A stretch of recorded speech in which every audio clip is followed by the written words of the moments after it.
Hey there, I want to talk to you today about the difference between intention and impact. And you might say, I know the difference between intention and impact, and you very well might.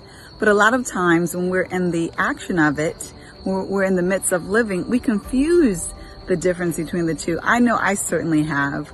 So when we look at, for example, intention is a beautiful thing. It's powerful to say, I am going to have a specific intent in mind and use that to help you to create what happens, to help you influence the impact, if you will. But sometimes our intentions are not what the impact ends up being because we're not perfect, right? And it gets especially tricky when it involves other people and we don't recognize the impact that they feel, even though we knew our intentions were very different from the impact that they perceived. That's when it gets really interesting.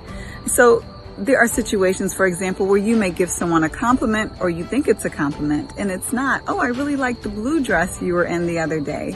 And maybe today they have a green dress. They might be offended. Or you might touch someone's hair. Oh, your hair looks lovely today. They might be offended because you didn't give them personal space. Or there may be a project that you're working on and you promised to finish it by a certain deadline and you had every intention and you missed that deadline. Well, the impact may be far larger, far different than what you may have understood for it to be.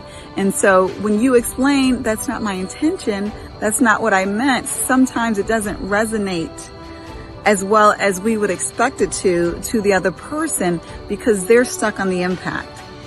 So it's very important, absolutely, for us to own our intention. And the intention is a beautiful thing because it's the closest connection to our hearts. So there's no undermining or belittling the importance of intention.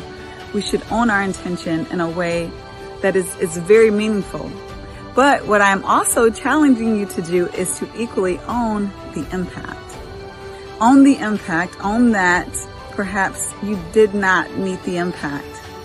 While that wasn't your intention, we can still own the responsibility of not meeting that impact, of not meeting the outcome that we wanted to make, or not making another person feel the way we would want them to feel.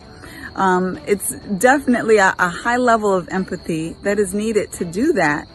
And it does not mean that we're a bad person when we do it.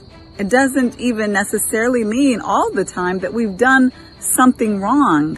But what it does mean is that we care enough about the other person to accept the impact that it has had on them or on the group or organization or whatever situation that you are in. And so what I'm simply challenging you to do is to not only own the intention, but own the impact. And have a blessed one.